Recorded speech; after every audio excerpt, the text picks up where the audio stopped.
ভাষায় বলার মতো না। শামীম সাহেব একটা মাসুম বাচ্চার মতো লোক ছিল ভাই, একটা মাসুম বাচ্চা, নিষ্পাপ লোক ছিল। আমি তার সাথে জীবনে 2বার দেখা হয়েছে।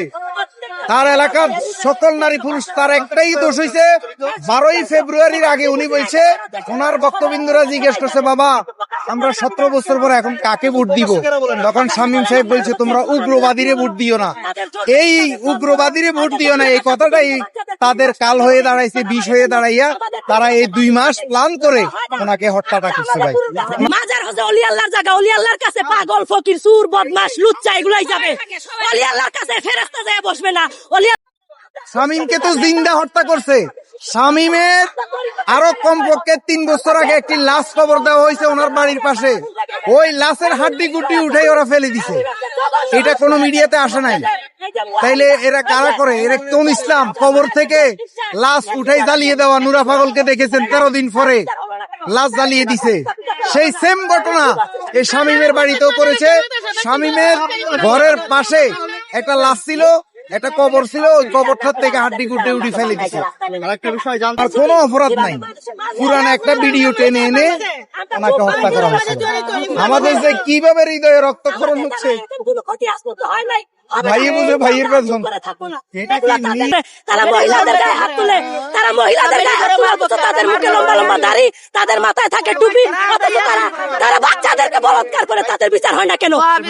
বিচার চাই। যে মাদ্রাসাগুলো বাচ্চা বলাৎকার হয়েছে, মাদ্রাসাগুলো ভাঙা হয়েছে, আপনারা বলেন মাদ্রাসাগুলো কি ভাঙা হয়েছে?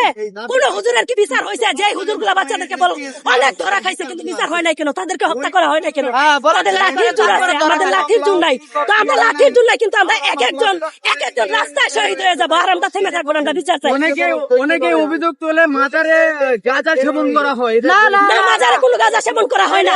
মাজারে আমি বলি, শুনেন, অনেকে অভিযোগ করে না, দাঁড়ান 1 মিনিট, আমি বলতেছি, মাজার হচ্ছে অলি আল্লাহর জায়গা, অলি আল্লাহর কাছে পাগল ফকির সুর বদমাশ লুচ্চা এগুলাই যাবে, অলি আল্লাহর কাছে ফেরেশতা যায় বসবে না। অলি আল্লাহর দরবারে কত খারাপ মানুষ যায় ভালো হয়েছে, অলি আল্লাহর দরবারে মানত করার পরে বাচ্চা নাই, বাচ্চা হয়েছে, এরকম প্রমাণ আছে, অ্যাভেলেবেল আছে। আমরা যেগুলা করি, এগুলা কি আমরা বানানো? আমাদের বানানো, আমাদের বাপ দাদার বানানো? এগুলা কোথা থেকে আসলো? আমরা যে করি, এগুলা যেখান থেকে আসছে তাদেরকে ধরেন, মূলে ধরেন, মূলটা আপনারা করেন, মূলটা তদন্ত করলে কি আমাদের মূলটা বের হয়ে যায়।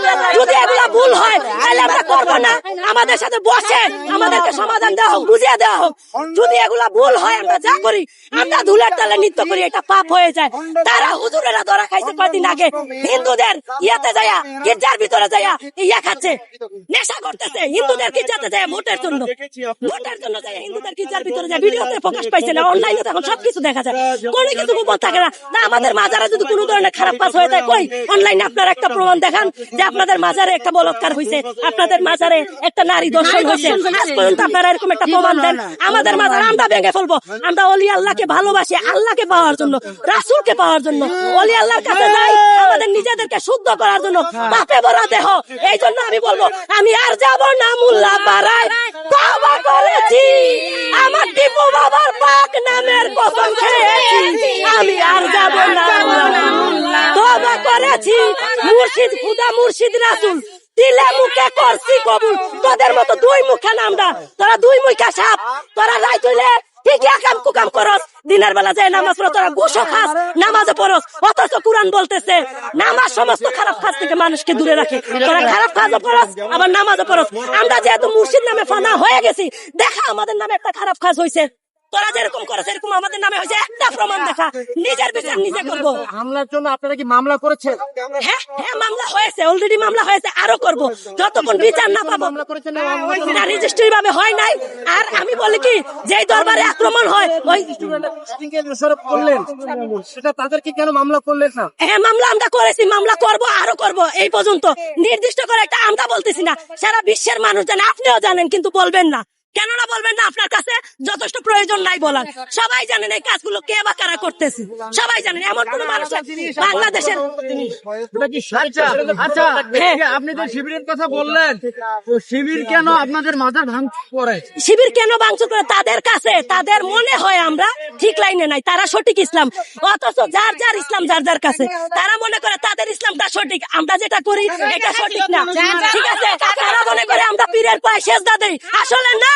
পীরের পায়ে আমরা সেজদা দেই না, আমরা পীরের পায়ে চুম্বন করি আদর করে। বুঝতে পারছেন? অনেকের মুখে দুর্গন্ধ থাকে, অনেকের মুখে দুর্গন্ধ থাকার কারণে আপনার গালে যদি কেউ চুমা দেয় আপনার মুখে লাগবে ওই গন্ধ, যার কারণে আমরা পায়ে চুমা দিই। ঠিক আছে, আমরা পীরের পায়ে কদমে চুমা দেই আর তারা এটাকে সেজদা বানায় অপপ্রচার করে। এই শিবিরের দলেরা, আমরা এগুলার বিচার চাই।